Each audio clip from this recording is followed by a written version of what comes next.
All right, YouTube, how you doing? Welcome back to the channel. It is Saturday, July 27th. We have a full, in fact, 16-game MLB slate to dive into in today's video. Like we always do, we're going to go through each and every one of these games. I'm going to give you my lean on the side. I'll give you my lean on the total. We'll talk about any other plays like player props that we like within the game as well. But as always, guys, keep an eye on the pinned comment for all of my final plays. If you do want to fade me and do the opposite, which last night, that probably would have paid off, right? We have a really good night 2 nights ago, and I even said in the video, I think we're celebrating too much. We may be jinxing it. A 1-5 night. Honestly, could have been an 0-6. Like the Cardinals' first five minus 0.5. They were one run away from losing that one, so not the best night of reading the board there. But you know what? Not going to let it get us down. We're still going to try and get back here and bounce back today, okay? But yeah, a 1-5 night. The Guppies probably going to have their day today.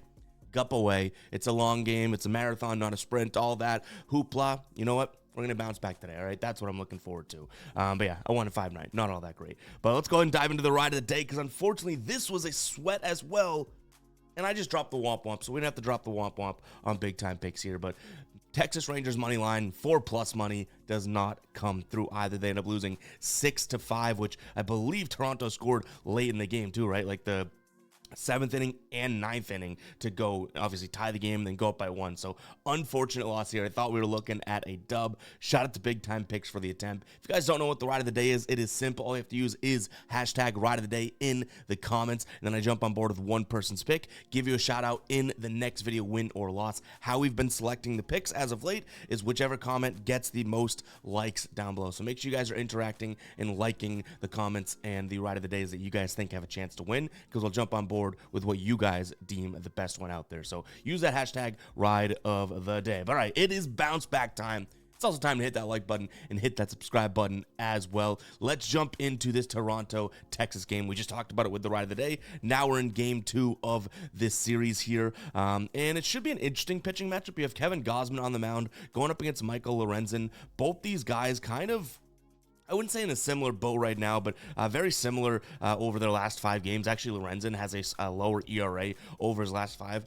Gausman, as we know, a better pitcher. I think that there's going to be a path, like I said yesterday with this game as well. There's a path to getting to both teams. If you want to go total pitcher route and really get on Toronto's you-know-what, then I think that you can make that argument that Gausman is going to be better than Lorenzen. The problem with that is that Gausman struggled on the road this season. On the road, a 1.54 whip, 4.71 FIP, an xFIP of 4.28, and a 307 batting average against. So not all that great. And you have Texas, who isn't that terrible against right-handed pitchers. They don't strike out. They walk a lot. They're going to make Gausman work for it. So I do think that there's a path to say that Texas wins this one with the offense, but then there's a pass to say, like I just said, Toronto wins it with the pitching. I think for me, in a 50-50 spot like this, and tell you guys all the time, when you really break it down and say, okay, well, who is the 50-50 team, or which game is the 50-50 matchup, and then you look at the odds, it's like, if you're going to get plus 120 for one, like Texas is right now, in a 50-50 match, that's kind of where my eyes have to go. So I get the idea of wanting to back the Blue Jays. They won yesterday. They're at home. Gausman, hopefully, is starting to turn things around. But to me, 50-50, and you're getting paid plus 120 on one side, that's going to be the direction to lean in. The total sitting at 8.5. I could see that. Like I said, I think the better pitcher in this one allows at least, 3 runs, and then hopefully both these bullpens are bad enough like they are to let up a few more. So I'm going to lean towards the over, but I think I like the idea of Texas plus money more than that. I do have a player prop that I'm considering in this spot as well as we jump over to the Outlier screen. By the way, guys, link to Outlier in the pinned comment and description, 7 days free. I like Wyatt Langford here under 1.5 total bases. For better odds, you can look at his under 1.5 hits, runs, and RBIs for plus money. I think I'm going to stick to total bases right now, just due to the fact that what we're looking at, extra base hit percentage drops against righties.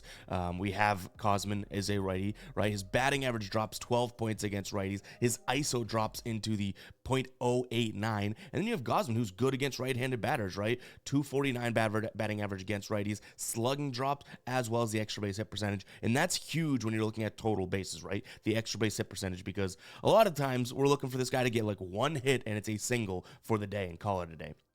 You look at his pitch mix, you're going to get a lot of fastballs from Gausman, almost 60%, and his batting average, his WOBA, which is weighted on base average, as well as his K percentage, get worse. So I like this spot for Wyatt Langford here, under 1.5 total bases. And again, guys, if you do want that tool and want to check it out, 7 days free with the link to Outlier in the pinned comment.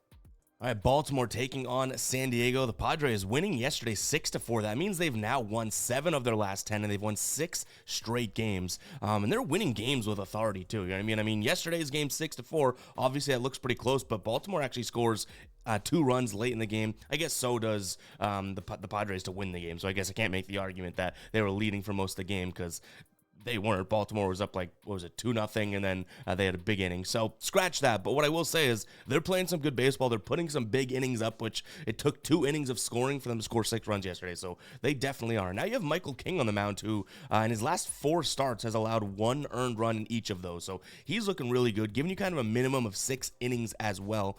On the season, he's been okay on the road. Definitely more of a home pitcher, but what I like to see is he's going to throw a pretty even and standard pitch mix. 25% fastball, 25% sinker, 25% slider, 25% changeup. This is a very good Baltimore offense, right? But they don't necessarily hit the fastball all that well. 19th in runs above average over the last 30 days. The sinker, 21st in runs above average. The slider, 19th, and the changeup, 17th. So you have a good Baltimore lineup. No one's saying they're not. But it's like the 4 pitches that they kind of are mediocre at best against is Michael King's sort of king pitch, you know what I mean, and king mix. So I do think that this could be a decent spot for him. And then on the other side, you have Dean Kramer, who has been really bad at home and honestly not looking all that great just in general. He's coming off of a start in which actually, he's only averaging like 4 innings pitched over his last 5. That's a better way of putting it.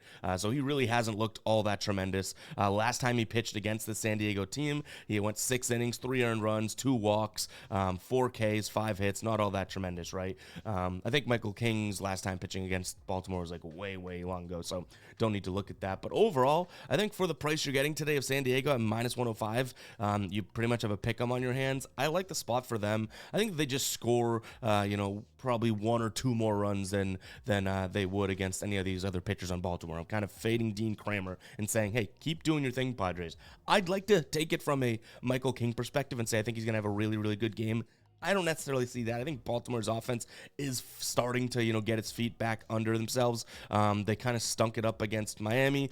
Prior to that, they had a good series against Texas, right? But they stunk it up against Miami, and then they scored 7 runs in that last game, great, and 4 yesterday. If they're starting to get their footing, I don't think Michael King's going to, block them, even though he's been pitching really, really well. I think this comes down to a Texas offensive game. So I'd also consider taking a peek at the Padres team total over as well, which, as of right now, you can get that at over 3.5 for minus 147 on Caesars, over 4.5 for plus 105 over on Caesars. So probably your best bets over there to look at the Padres team total over. I just think they score a decent amount of runs here against Dean Kramer. Maybe even his over earned runs, but we might be pushing it at that point.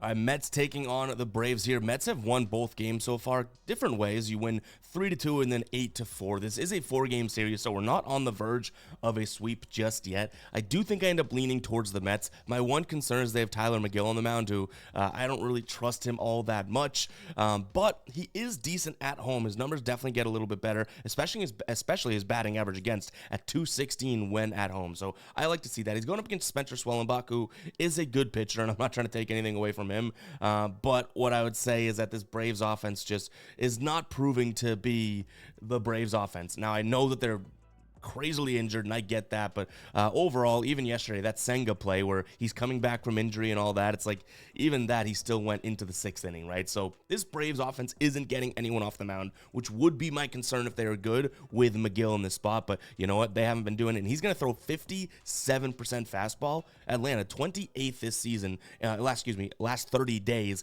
in runs above average. Like, that's just not good enough to get this guy off the mound. That's going to be his main pitch. If they can't hit the freaking fastball, I don't expect them to get him off the mound. So I'll lean towards the Mets. I think you're getting the way, way, way better offense for that price tag. But this total being at 8 is a little questionable to me in a sense. So it's almost could smell like a trap. Yesterday's was 8, I believe, right? So that makes sense. But you had Morton and then Senga on the mound. Now you have McGill, who definitely could let up a lot of runs in a heartbeat. Schwellenbach, who's 4.6 ERA on the season. Like, little interesting that this is at 8. So maybe they expect a low-scoring game in which I don't necessarily think that I love this play as much, because if I'm betting on the Mets bats here, not necessarily riding McGill, then it's kind of like, well, why do we see a total that's not at 8.5, right? You have a pitching downgrade, definitely, and all of a sudden, the total stays where it is. I don't know. Maybe I'm reading too much into it, overthinking it, but we did go 1-5 last night, so this boy's got to be working today. You know what I mean? So I'll lean towards the over Mets team total, but that total being at 8 is a little shaky to me, as well as Mets on the money line. All right, Tampa Bay taking on Cincinnati. I'm kind of on the fence on this one. You have Zach Littell on the mound for the Rays, going up against Andrew Abbott here for the Reds. Tampa Bay is probably a little too pricey, -125 for the team that you're getting. I will say they're going up against a lefty, which is obviously better for them. They do hit lefties well. Yesterday, I think they faced a lefty too, right, in Lodolo, and didn't look all that tremendous. But nonetheless, they have been looking pretty good against lefties, and they've been scoring a decent amount of runs off lefties as well. So maybe they go out there and do that today. But kind of like we just talked about with the last game, this total being at 7.5, the books don't think either team's going to go out there and score many runs. So how much weight can we put into, Tampa Bay being good against lefties and going off if the books are saying, yeah, 7.5 is the total that we're laying for this one. So I think I'm going to lean towards the Rays just because, Littell versus Andrew Abbott.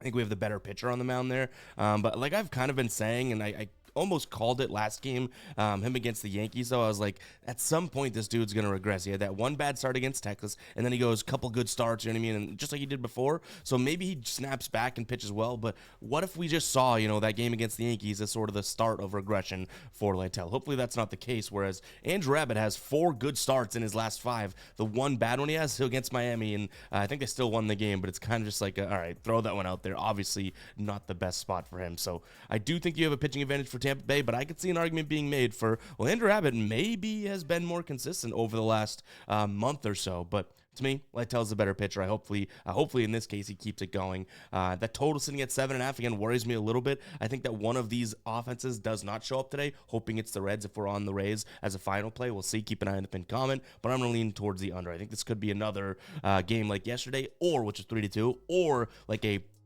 5-2 game, 5-1, 4-1, like where one offense really struggles against one of these pitchers. All right, Philadelphia taking on Cleveland. This is one of our big L's yesterday. We had Philly's first 5 run line. They lose the game 3-1, and obviously lose that run line as well, the first 5 run line.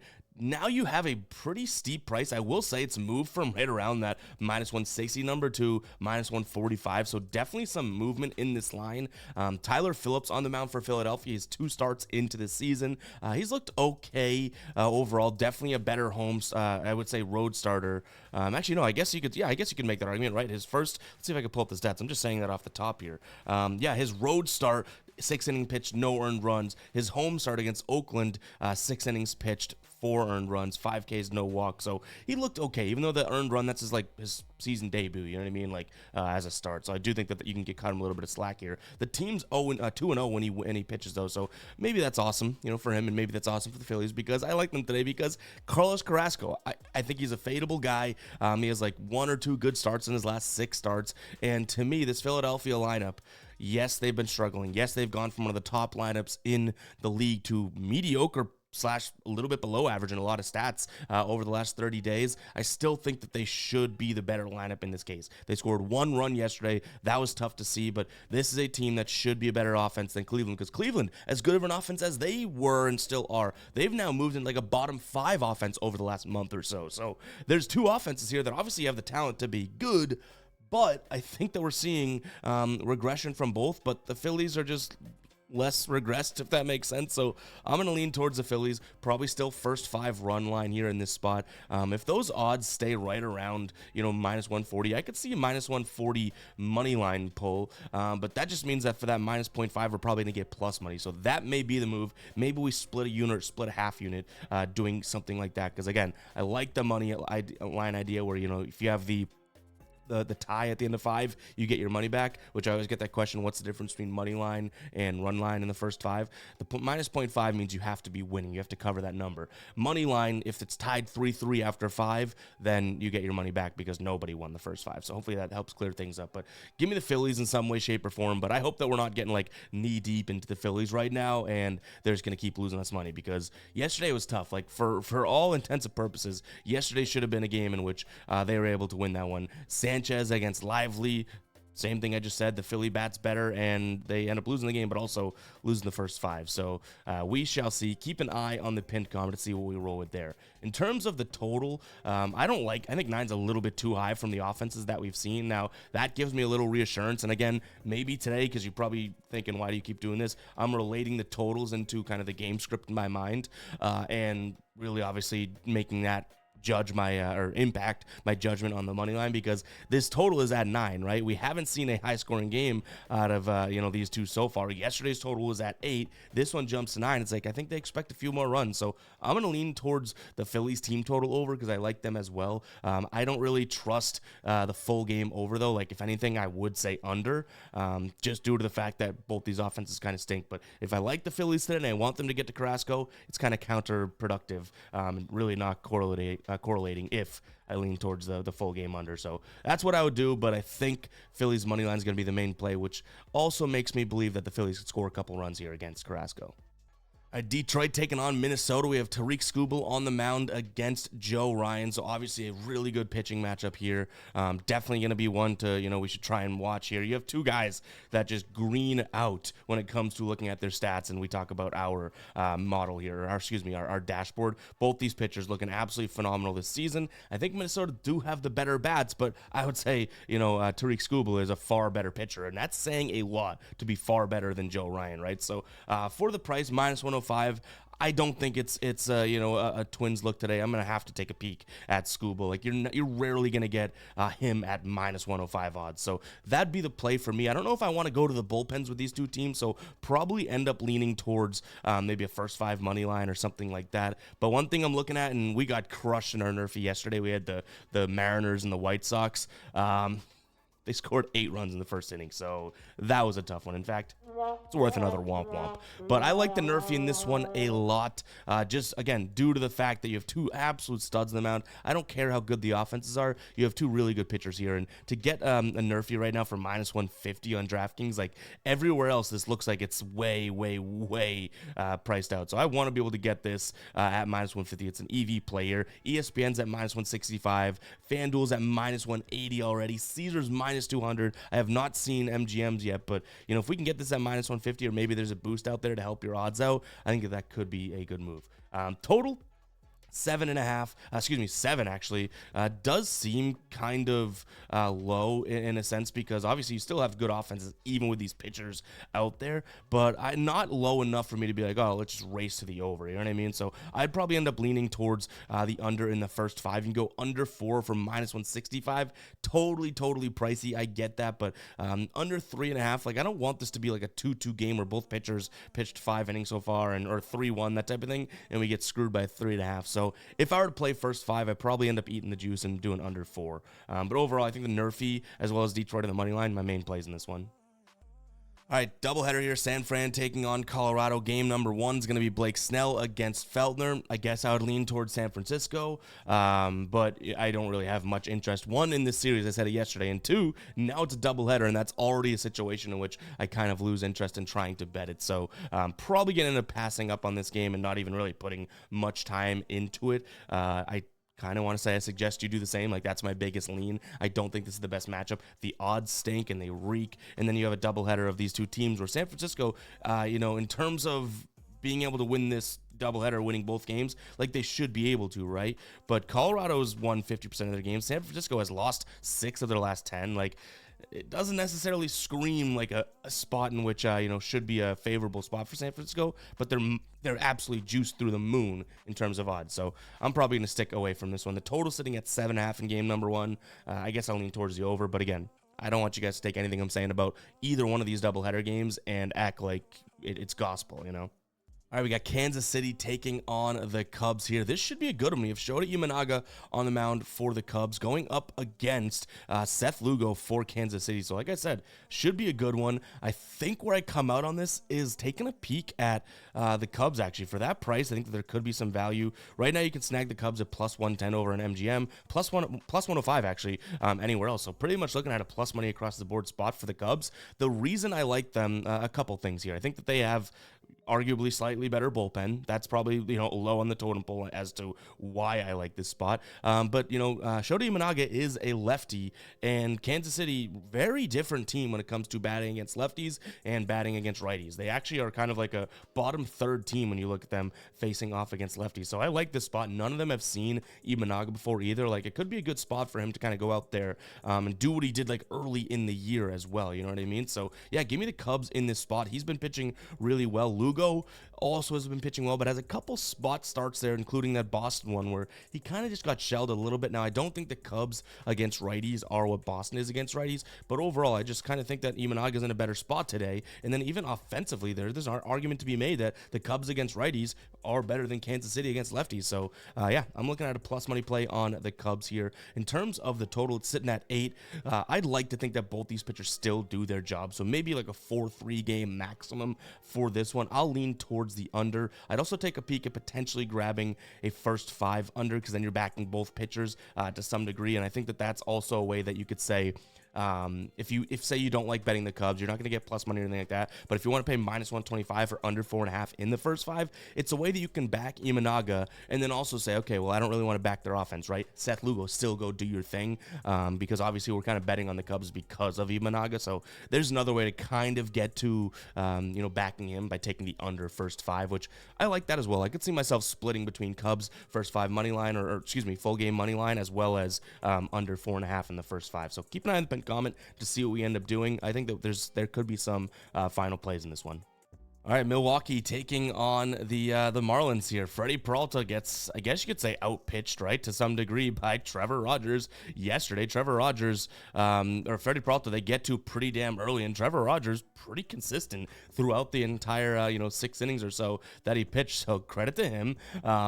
Peralta also, looked good after the first couple innings, but nonetheless, Miami's winning baseball games. Like, they've won 3 of their last 4 games, 2 of those wins against Baltimore, 1 of them against Milwaukee, in Milwaukee. So I don't really know what's happening right now. Maybe the Miami Marlins are on a little bit of a streak, but prior to that game, the Brewers are playing some good baseball. 5 of their last 6 games, 2 against the Twins, 2 against the Cubs. Like, I do think that, this is a spot in which the Brewers probably bounce back. So I'm going to lean towards the first 5 money line / first 5 run line here in this spot. If you like the Brewers full game, I don't mind that. They do have the better bullpen, and I think that is still a viable spot, but it just seems like Miami is figuring out ways, I should say, to get things done. So I don't really want to give them all the time in the world, if that makes sense. So any of those are viable plays today, though I do think first 5 money line, first 5 run line, you're going to get near even odds over on FD right now. So maybe that's the move. In terms of a total, and by the way, you have Aaron Savale on the mound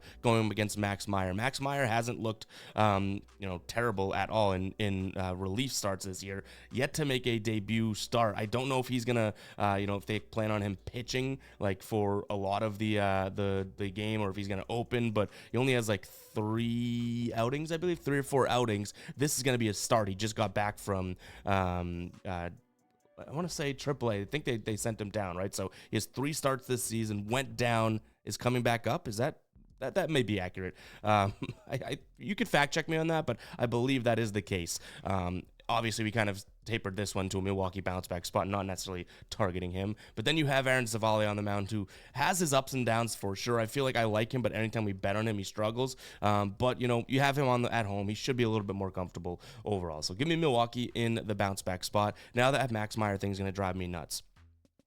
Okay, yes, they sent him down to Jacksonville. He's been there for 3 months, so we were right about that one. His last start looks like it was back in April. So actually April, this is probably, so he had 1, 2, 3 starts early on in the year and then went back down. So we were kind of right about that one. I almost thought that those were more like relief appearances, but they were starts.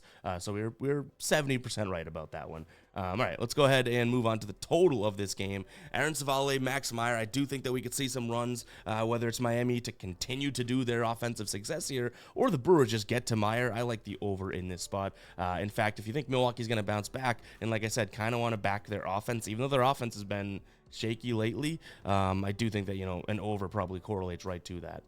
All right, Houston taking on the Dodgers. Houston blanks them yesterday, 5-0. Stone still pitched 6 innings, but Houston kind of scored all throughout the game, right? They didn't have a huge inning or anything like that. So, I don't want to say that, he pitched well, even though he pitched, 6 innings, right? So, not exactly the best start from him. And now they're trotting out Justin Robelski, who I don't really want to trust as far as I could throw him. 3 starts this season. He just had his first good start. It was at home against Boston, but the fact that he's a lefty, a good start against Boston doesn't mean all that much. They can't hit lefties for crap, right? So today you have Ronel Blanco going up against a pitcher in which I think he should be far superior to. So I'll lean towards the Astros in this spot. It's not like a love spot for me today, actually. You'd think it would be with what looks like it could be the better offense against a Dodgers team in which, their offense is good, but this pitcher should struggle, right? But to me, minus 142 is actually overpriced. Like, I would put this more in the minus 125 to minus 130 range. So there's a chance that I like this play a lot and don't end up rolling with it because I don't think the ROI there is, at least the risk shouldn't be worth that reward or vice versa. You know what I mean? So keep an eye on the pinned comment. Definitely a chance we roll with Houston. But overall, like, this is a spot in which I could say maybe it's just a play that's too pricey right now. The total sitting at 9. I think Blanco has a good game against these Dodgers, but how good to keep this to a spot in which even if the Astros went offense Robelski to keep it under that line, I don't think I can get there, if that makes sense. Like, I think the Astros probably have a decent offensive game, 4 or 5 runs again. If Blanco keeps the Dodgers down and the bullpen keeps him down, then sure, we can lean towards the under, but what if the Dodgers score 3 runs? And I said, the Astros score anywhere from 4, 5, 6. Like, we could be looking at a double-digit game easily. I'm going to lean towards the under, but it's kind of we're splitting hairs at this point. Like, it's definitely a number in which if this was 8.5, I'd probably look at the over, which is crazy to say. All right, we got the Red Sox taking on the Yankees. What a game yesterday. 9-7. The starters, both of them didn't really pitch all that great, but a lot of runs coming late in that game. The Red Sox win 9-7. Today we have, odds that are interesting and worth digging into. We have the Yankees at minus 108, the Red Sox at minus 105, but just about an hour ago, you saw the odds where the Yankees were closer to plus money, and the Red Sox were, like when we took the screenshot, minus 112-ish. So kind of interesting there that these odds are moving around. Also, the total has bounced between 10 and 9.5. I'll start with the total because I think that that's going to be a play that I like maybe more than anything in this spot. I like the under. I also don't mind a potential look at the first 5 under because that total's so high. We're actually getting a good number in backing these two pitchers we'll talk about in just a second. But yeah, under 5.5 in the first 5 for minus 125 on DK right now seems like it could be a good spot. And like I said, the pitching has a lot to do with this. You have Stroman on the mound for the Yankees and Cutter Crawford on the mound for Boston. Now, Stroman has obviously had I don't want to say train wreck of a season because he just started to string a couple good starts together, but he's had a pretty damn bad season, right? And Cutter Crawford has had a really good season. He's coming off a bad start against the Dodgers, but prior to that was looking pretty damn good.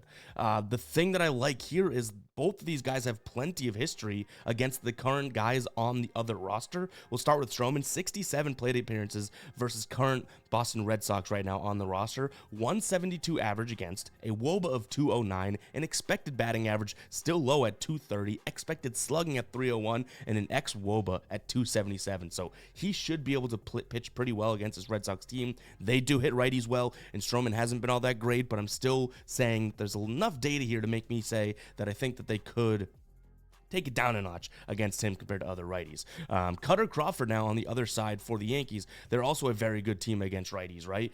Both these teams kind of have the issue of not being able to hit lefties, but both pitchers are righties in this spot. Now, Cutter Crawford, 75 plate appearances against this current Yankees roster. He's got an average against of 141, a strikeout rate of 27%, a WOBA of 200, batting average, so expected batting average, 218, slugging 432, and then an WOBA of 297. So both these pitchers, for whatever reason, seem like they should match up pretty damn well against the current guys on this team. So I'm going to lean towards the under as well as the first 5 under. If I had a gun in my head and had to pull trigger on a money line play, I'd look at the Red Sox because their offense against righties is just great right now. Last 30 days, average against righties first, WRC plus first, on base percentage first, OPS first, slugging first, ISO way down there. third. So I think that, you could back that Red Sox offense, and there's a really fun team to watch right now. Even yesterday with that, comeback win and everything, they look good. And that was a bounce back spot. Like, think about the cojones it took for them, right? Those big cojones. They lose 20-7, a freaking football score to the Rockies.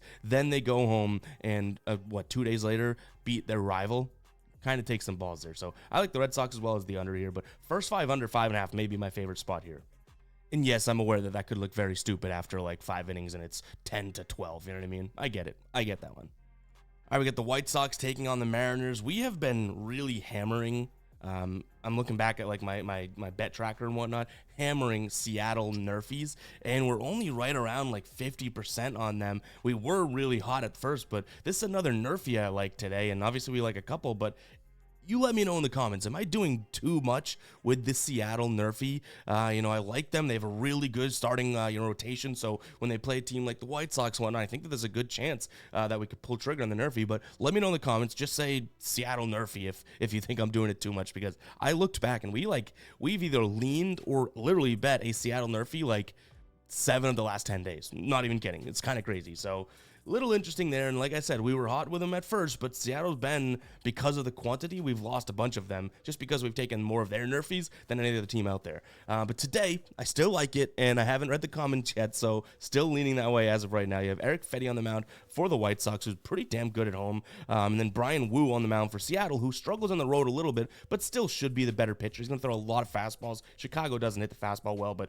again, what pitch do they hit well, right? So this is what I like to see for a Nerfie. Both these starters are, relatively speaking, greening out their dashboard portion here, and then both offenses absolutely stink. So I like this spot for a Nerfie. By the way, guys, if you want access to this dashboard, I built it personally for every single game, every single day. You're going to get the pitching breakdown, the pitcher mix, so what pitches do they throw, the batting over the last 30 days, the batting against specific pitches, and then also some bullpen data there down at the bottom. So if you do want to check it out, I'll have a link in the pinned comment to become a channel member. It's going to be $2.99 per month. You get access to all the members-only videos, you get some emojis in the comments, and you get this delivered to you every single day in the member section on our channel page. So if you want to become a member, $2.99 a month, go ahead and check it out. But yeah, I like the Nerfie as my main play in this one. I also don't mind taking a peek at Seattle. We kind of saw yesterday why they are the better team.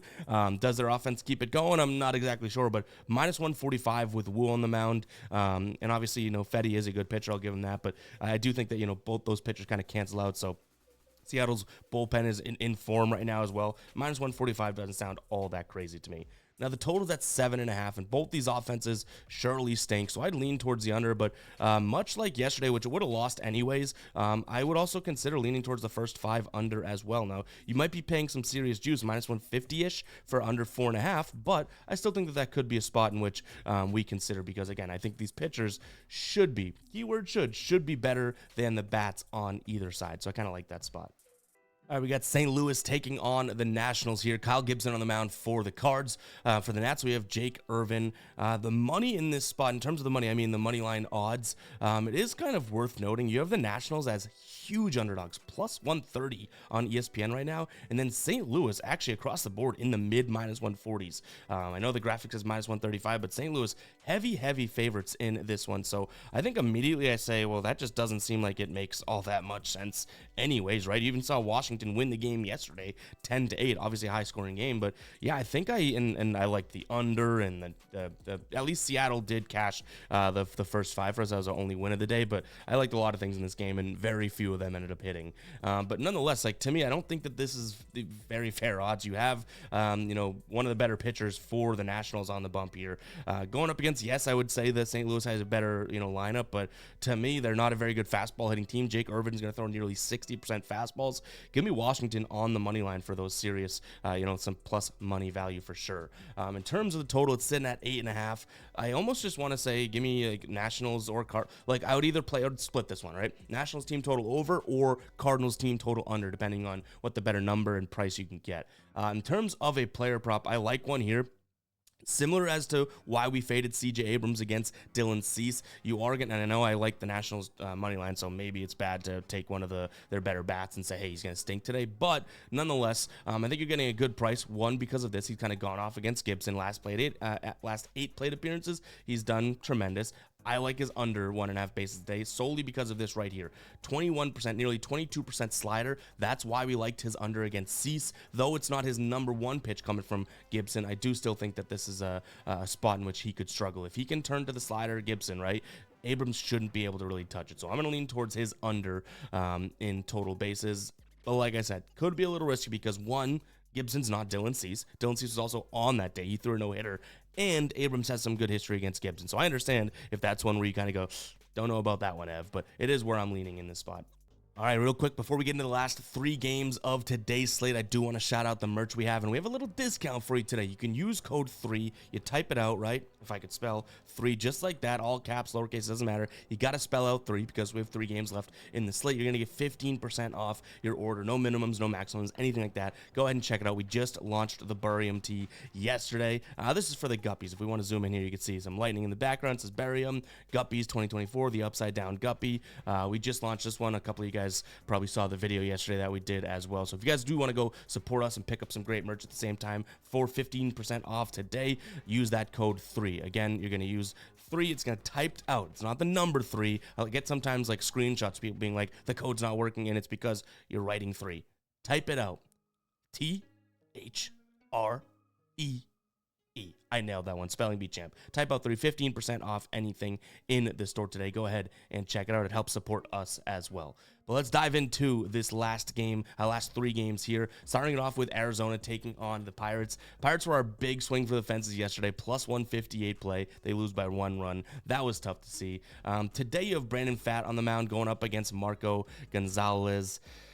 That's a better pitcher. They have the better offense. I don't want to overthink what I did yesterday and end up rolling with Pittsburgh again. So I am going to lean towards Arizona, but minus 162 probably keeps them off being a final play today. I do like the over at 8.5. Yesterday was a 4-3 game, but one of these pitchers I'm almost certain is going to have a bad game today. Hoping it would be Marco Gonzalez, because then that would obviously kind of align with how we think this game is going to go anyways. But I think that this is probably a 5-4 game at minimum, depending on which side. And I actually think it could get into the double digits. So I'm going to lean towards the over in this spot as well. That has a more of a chance of being a final play than the money line play does. But what I will say is I'm trusting the Diamondbacks bats here a lot more than I am Pittsburgh. So maybe Diamondbacks team total, you're probably gonna have to pay a little bit more juice if you want to, an easy number.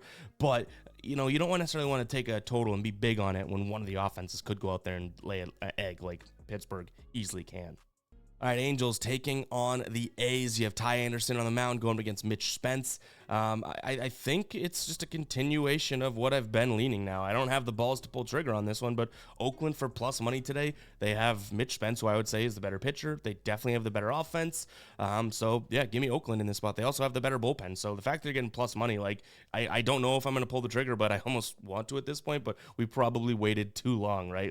Now it's the 3rd game, and this is a 4-game series, so it's not a sweep situation. But we probably waited too long. We're going to jinx it. But nonetheless, I like the A's on the money line. In terms of the total, I'll lean towards the over. I think this is just a spot in which both pitchers could get touched up a little bit, and we've already seen that so far in this series. 6-5, 5-4, that type of thing. So I'll lean towards the over as well. I don't mind the first 5 over because you can get over 3.5, that type of thing, for a decent price, and I kind of like them to get off to the races. Like both games so far, they've scored runs early on in the game, so maybe that's the move and you get a better price. I don't think they hit the full game over unless they score a decent amount of runs in the beginning of the game, right? Does that make sense? So that could be a spot in which we consider as well. But again, we're talking Angels and A's. This isn't my favorite spot or matchup, and we've seen this matchup 6 times in the last 10 days. Not really. I mean, it's been 14 days, but still.